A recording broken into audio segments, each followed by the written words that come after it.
Okay, here's a story that you should have no trouble believing because it's happening all across America, especially to poor communities, especially to poor black communities. Debtors, quote unquote, prisons, i.e., you have a bill, you can't pay, you go to jail, but going to jail doesn't absolve you of the bill, you're just going to jail. After you come out of jail, you still got the bill, okay, and you have fees, etc. on top of the bill. So the purpose of putting you in jail basically is just to generate revenue for these paid for prisons, to jack up the cost, because when you go to jail, there's a bill that's generated, and either I believe it's the state, it's definitely not the city, but it's the state that ends up paying for the prisoner that's being held in jail. And for sure, our tax dollars are going towards paying for that incarceration. Here's the story about Sherwood, Arkansas. Civil rights groups have filed a federal lawsuit against the city of Sherwood, Arkansas, for running what they say is a modern-day debtor's prison. The group says the Sherwood District Court's Hot Check Division often imposed heavy fines and jail time on poor, mostly African-American residents who have written bad checks. Doing so keeps most people trapped in debt. A single bounce check written 10 years ago for $15 can be leveraged into a debt of thousands and thousands of dollars. All right, folks, joining me now to talk about this, Christian Clark, President and Executive Director of the Lawyers Committee for Civil Rights Under Law. So, Christian, first of all, explain to folks who don't know, what is a debtor's prison? So a debtor's prison is essentially when you lock people up merely because of their inability to pay fines or fees. And we filed this suit in Arkansas because it is the poster child for the debtor's prison problem that we're seeing play out across our country. In Sherwood, Arkansas, here's what's happening. Let me tell the story through the eyes of one of our clients. One of our clients in this case is a woman named Nikki Petrie. Nikki Petrie wrote a check for about $28.93. That check bounced, and over the course of the next 5 years, she has spent about 25 days in jail. She now owes the city more than $3,000 in debt, and she can't pay that debt.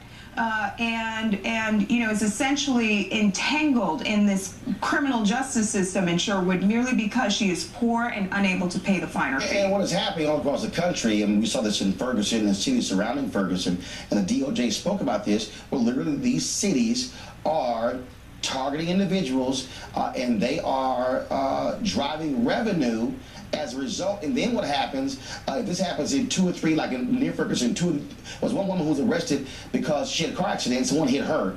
She's there with a kid, she's waiting outside, cops come, run her license. She had warrants in 3 other places. She literally went to one, took her kid somewhere, paid it off, took her to the next city, then the next city. In 1983, the Supreme Court issued a ruling making clear that this is unconstitutional. It made clear in Bearden versus Georgia that you can't lock people up merely because of their inability to pay fines or fees. But what we've seen is that mass incarceration is big business.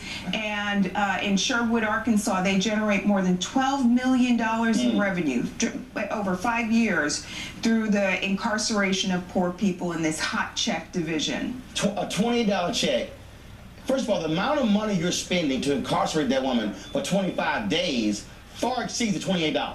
Yeah, this is big government run amok. Look, people have to pay their fines and fees. You can't, as Kristen said, you can't essentially throw them in jail. It's illegal, and it's also it's immoral. I mean, at some point, this practice has to be a stop has to be put to this practice, and I think it's incumbent upon politicians to acknowledge that. Look, if municipalities need revenue, they need to raise taxes or find another way to get revenue instead of just jacking up the fees and interest on these tickets, etc.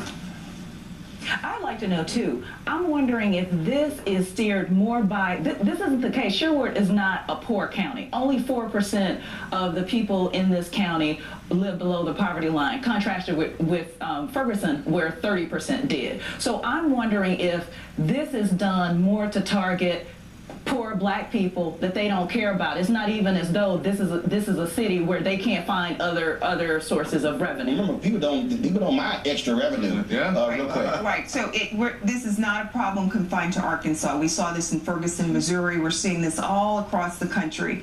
That jurisdictions are, maintaining their budgets and sustaining their revenues off the backs of poor people. If you care about criminal justice, a fair criminal justice system, if you care about ending the era of mass incarceration, then you have to care about debtors' prisons and bringing an end to this era of locking up poor people merely because of their inability to pay these low fines or fees. All right, Kristen, we certainly appreciate it. Thank you so very much.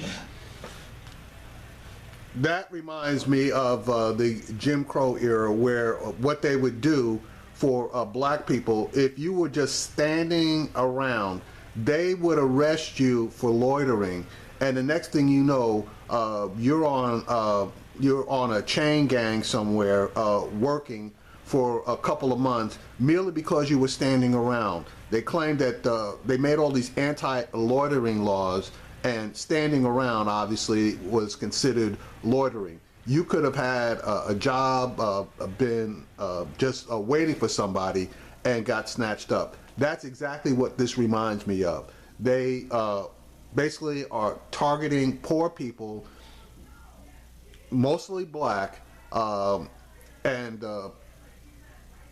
just abusing them because they can. Now, Arkansas is a primarily Republican state. So my Republican brethren, here's just another example of what we have to lose if Donald Trump gets in there, along with the rest of his GOP co-conspirators, I'll call them.